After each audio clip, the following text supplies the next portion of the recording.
Siapa? Ustaz ada dia.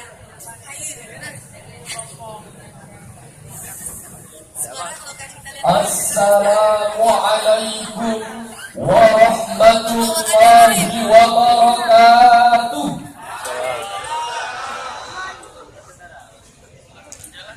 Alhamdulillahilladzi wada'a haqqal fuqara fi malil aghniya. Wassalatu wassalamu ala sayyidina Muhammadin khairil umara wa ala alihi wa ashabihi a'immatil awliya'i wasyuhada, amma ba'du.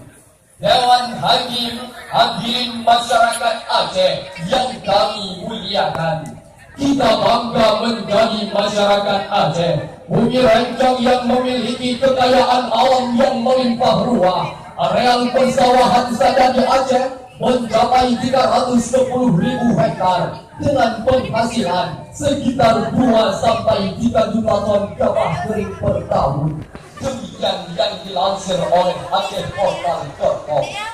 Bila diuangkan dengan harga 5.000 per kilogram, maka hasilnya adalah 10 sampai 15 triliun rupiah setiap tahunnya.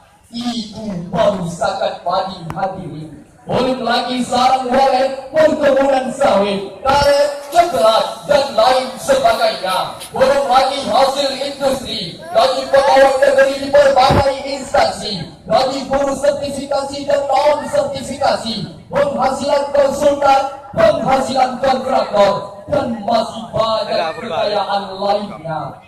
Namun juga kita sangat prihatin, sedih dan menangis melihat realitas kehidupan masyarakat. Masih banyak anak-anak yang terpaksa menguburkan impiannya untuk mengejar pendidikan di perguruan tinggi karena kendala ekonomi. Masih banyak kaum duafa yang tinggal di gubuk-gubuk reot yang tidak layak huni. Banyak sekali orang sakit yang mengarah pasrah dengan sakitnya. Biaya pengobatan memang gratis, namun biaya hidup di sana harus ditanggung sendiri. Prihatin kami dengan persoalan ini. Tergugah hati kami bertiga untuk mengetuk hati para penguasa dan mengetuk hati orang kaya dengan membawakan sebuah syarahan yang berjudul optimalisasi zakat untuk kesejahteraan umat. Dengan dasar Al-Quran surah At-Taubah ayat 102 dan 103.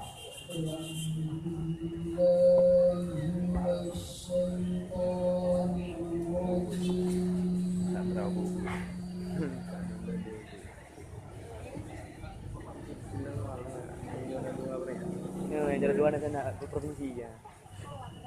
Kau berjarah, jalan aja jalan lah.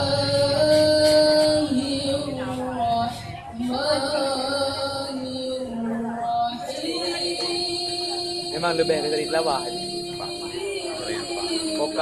Vokal sih hanya cocok berjarah.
penyayang. Dan ada pula orang-orang lain yang mengakui dosa-dosa mereka. Mereka mencampur adukan pekerjaan yang baik dengan pekerjaan lainnya yang buruk. Mudah-mudahan Allah menerima taubat mereka. Sesungguhnya Allah Maha Pengampun, Maha Penyayang. Ambillah zakat dari sebagian harta mereka guna membersihkan dan menyucikan mereka, dan berdoalah untuk mereka. Sesungguhnya doamu itu menumbuhkan ketentraman jiwa bagi mereka, dan Allah Maha mendengar, Maha mengetahui. Dewan Hakim, hadirin yang kami muliakan, asbabun nuzul ayat tadi menurut Imam Fakhruddin Ar-Razi dalam tafsir Al-Kabir Mafatihul Ghaib adalah berkenaan dengan para sahabat yang tidak ikut dalam perang Tabuk karena disibukkan oleh harta mereka. Karena menyesal, mereka menghukum diri sendiri dengan mengikat diri di yang masjid Madinah, dan mereka bersumpah tidak seorang pun boleh melepaskan mereka selain Rasulullah Sallallahu Alaihi Wasallam. Mengetahui hal tersebut, beliau bersabda, wa ana uqsimu anni la uhilluhu hatta umira fihim. Saya juga bersumpah tidak akan melepaskan mereka sehingga Allah mengampuni mereka. Tatkala itu turunlah ayat 102 menjelaskan bahwa dosa mereka telah diampuni. Setelah dilepaskan, mereka berkata, ya Rasul, harta kami telah menyibukkan kami sehingga kami berdosa tidak sempat ikut dalam perang Tabuk. Ambillah semua harta kami dan sedekahkan atas nama kami, serta mintakan ampunan bagi kami.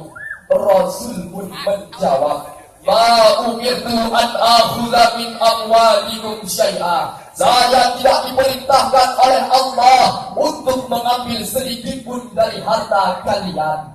Maka turunlah ayat 103 memerintahkan kepada Rasul untuk mengambil sebagian harta mereka sebagai zakat. Disyaratkan dalam kalimat khudh ya Muhammad min haula'il ladzina i'tarafu bi dzunubihim shadaqah. Ambillah zakat dari harta-harta mereka yang telah mengakui dosa-dosanya. Demikian penafsiran Imam Ali As-Sabuni dalam Safwatul Tafsir. Secara global, ayat 102 yang dibacakan tadi menggambarkan tentang apa yang harus dilakukan oleh seseorang apabila ia terlanjur meninggalkan kewajiban agamanya karena disibukkan oleh harta, yaitu mengakui kesalahan, bertobat meminta ampun kepada Allah, dan menginfakkan sebagian hartanya fi sabilillah. Sedangkan ayat selanjutnya At-Taubah 103 bil maktub atau secara tersurat menegaskan kewajiban pemerintah untuk mengelola harta zakat secara profesional dan proporsional. Wabil mahbub atau secara tersirat menegaskan kewajiban membayar zakat bagi sahibul mal. Kita lihat realita saat ini. Banyak orang kaya yang tidak mau membayar zakat. Mereka menganggap hartanya sepenuhnya milik mereka, tidak peduli bagaimana nasib tetangganya. Mereka tidak punya malu memakan harta anak yatim, malah karena tidak mendapatkan kurban demi kurban. Bahkan tanpa rasa malu, mereka ikut mengambil beras hati. Hadirin, Lalu, apa pelajaran dalam konteks kekinian yang dapat kita petik dari dua ayat tadi? Pertama, harta jangan sampai melalaikan kita dari melaksanakan kewajiban agama. Karena harta ibarat pisau bermata dua, sangat bermanfaat bila ia dijadikan alat untuk meningkatkan ibadah, dan sangat berbahaya bila ia menjadi alat berbuat maksiat. Kedua, bila kita terlanjur melakukan perbuatan yang dilarang Allah, maka segeralah bertaubat dengan mengakui kesalahan kita dan meminta ampun kepada Allah. Dan ketiga, pemerintah wajib mengelola harta zakat secara profesional dan proporsional. Perintah ini sangat gamblang, terang, jelas, dan tegas dalam sebuah hadis yang diriwayatkan oleh Imam Bukhari, bahwa ketika Rasulullah mengutus Mu'adz bin Jabal ke Yaman, beliau berpesan, "Fa'alimhum anna Allah aftarada 'alaihim shadaqatan fi amwalihim tukhadhu min aghniyaihim wa turaddu 'ala fuqara'ihim." Maka beritahukan kepada mereka bahwa Allah mewajibkan zakat pada harta mereka, diambil dari orang kaya dan diberikan kepada orang fakir. Hadirin, janganlah kita menjadi orang-orang yang disibukkan oleh harta.